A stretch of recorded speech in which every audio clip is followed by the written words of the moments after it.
bem? Então, vamos continuar aqui com o nosso curso de literatura infantil. Vamos tratar um pouquinho hoje da questão da ilustração, o papel da ilustração nos livros da literatura infantil. Tá? É um papel bastante importante, papel formador também, esse da ilustração na composição do livro de literatura infantil. Tudo bem? Vamos lá.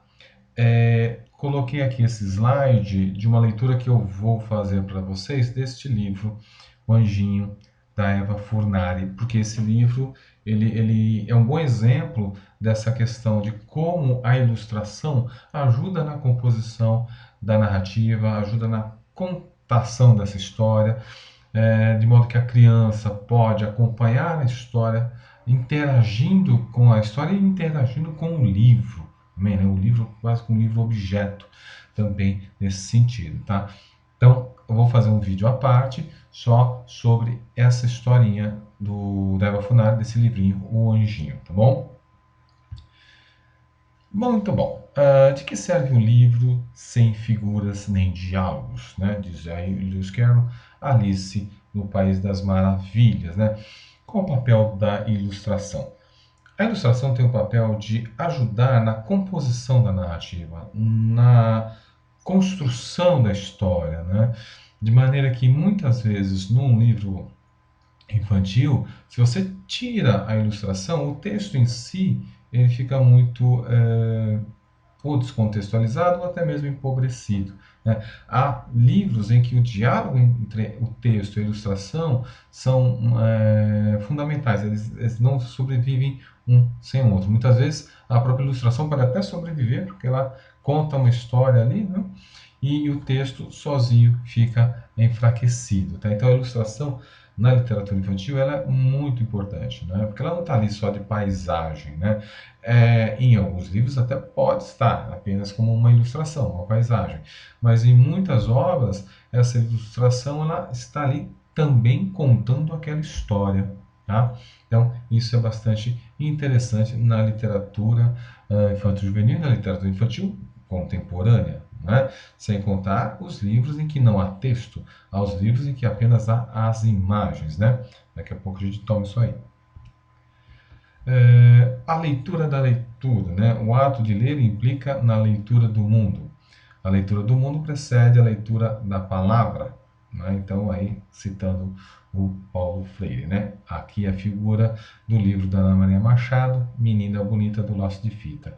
Ler o mundo pelas imagens. Por que coloco isso? Porque a criança ela vai ter o contato com o livro, contato com a literatura desde pequeno, que o livro está na escola, não é? Ou na casa das pessoas, né? E um livro com figuras, né, com ilustrações, vai atrair bastante a atenção da criança, de maneira que ela passa a ler aquele objeto a partir das imagens que esse objeto contém. Né? Então isso é bastante importante, porque a partir desse conhecimento nós temos muitas histórias que têm na imagem a própria narrativa, o próprio fio condutor da história. Né? Há livrinhos em que não há palavras, né? A própria Eva Funari, que a gente vai ler o livrinho dela, ela tem uma série de histórias, né, da bruxinha que não há palavra, há só o desenho. E sim, existe toda a narrativa, toda a história sendo produzida.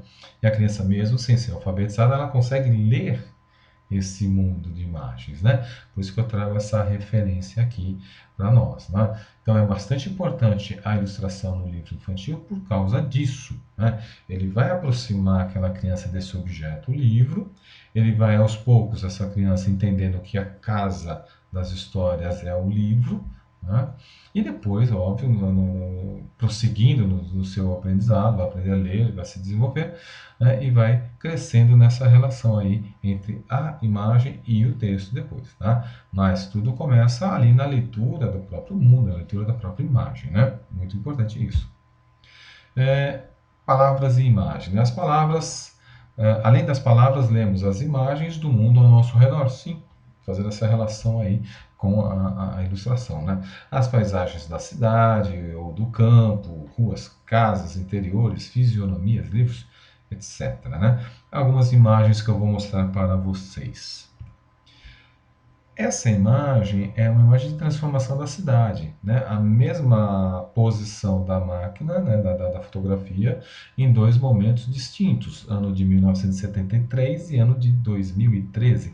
Aqui estamos olhando para a Praça da Sé, aqui em São Paulo, né? Nessa foto aqui à esquerda, temos um edifício de escritórios aqui, que foi demolido para a construção do metrô, que está aqui embaixo, né?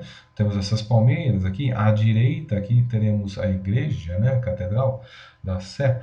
Tá? Então, temos aqui uma transformação da cidade. Lemos isso, né? Lemos essa transformação da cidade, uma cidade que vai se transformando o tempo todo. Um prédio é demolido, constrói-se outro, constrói-se um metrô, né? E coisas assim. Quer dizer, a transformação urbana é sim um modo de ler a própria cidade, né? Pelas suas imagens, tal. As imagens sonoras, então aqui eu trago como exemplo uma parlenda, né? Um jogo de palavras aí que com suas rimas, aliterações, essas repetições sonoras, né? Hoje é domingo, pede cachimbo. Cachimba de ouro, bate no touro. O touro é valente, bate na gente. A gente é fraco, cai no buraco. O buraco é fundo, acabou-se o mundo. Todo um jogo de rimas, de palavras aqui, quase como com uma musicalidade, né? Isso remete a uma imagem sonora, repetitiva, que vai sendo assim, fácil até de memorização, tá? Então existem as imagens urbanas de transformação, as imagens sonoras, né? E essa questão da imagem visual, como esse exemplo aqui, né? A ilusão de ótica, né? A imagem visual, linhas, figuras, planos, cores, espaços, né? Elemento em primeiro plano, elemento em segundo plano, né? Mais à frente, mais atrás. Tudo isso compõe aí a questão da imagem visual, que a gente se aproximando já da questão da ilustração, né? A ilusão de ótica aqui, quantas pernas o elefante tem, evidentemente os traços estão colocados de um jeito que cria essa ilusão de que há mais pernas do que a realidade mostra, né? Então esse é um truque visual muito interessante, né? Então a imagem visual também brincando aí com a nossa visão e brincando também com a nossa imaginação, né? A imagem verbal, bastante interessante, né? Aquilo que é metáfora e ironia, nesse texto muito engraçado, né? Diz a moça, assim o título, usando a linguagem dele, diz a moça: acorda, Armando, você não sabe que o amor é como uma flor? Não se não for regada e bem cuidada, ela murcha e morre. E o Armando: hã? E a moça já irritada, né? O amor é como o motor do carro, Armando. Se não trocar o óleo, não cuidar da mecânica, uma hora ele não funciona mais. Ah, entendi. Quer dizer, está se dizendo aqui são duas metáforas para se falar da mesma coisa, do amor, e cria-se uma ironia aqui com relação ao rapaz, né, que não entende uma linguagem romântica, mas entende uma linguagem mecânica, né? Então, são essas imagens que nós temos, além da própria imagem visual. Tudo bem? No texto da literatura infantil e da criança, nós temos todas essas imagens operando, tá? E a ilustração vem nesse sentido de ajudar a compor a narrativa, ajudar a contar uma história para a criança. Ela vai olhando a imagem, interagindo com o livro, interagindo com a história que ela vai ouvindo, né?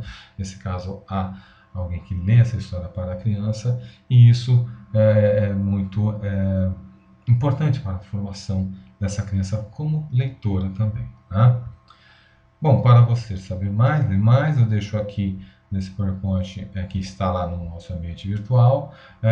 Esse documentário é disponível no YouTube, né, da Eva Fornari, tá? Então, acompanhe lá, acesse e assista o vídeo. E fechando aqui com vocês, esse breve vídeo comentário sobre a questão da ilustração, referências bibliográficas aqui que são importantes para melhorar, ampliar um pouco essa nossa discussão sobre o papel da ilustração na literatura infantil. Fundamental esse papel da ilustração na condução das histórias para as crianças e na formação dessa criança até como alguém que vai gostar dos livros e vai se aproximar desse objeto livre e vai depois conseguir ler as suas além das imagens, ler as palavras. Bom, então, esse breve comentário sobre a ilustração e ficamos por aqui, ok? Muito obrigado a vocês e até a próxima.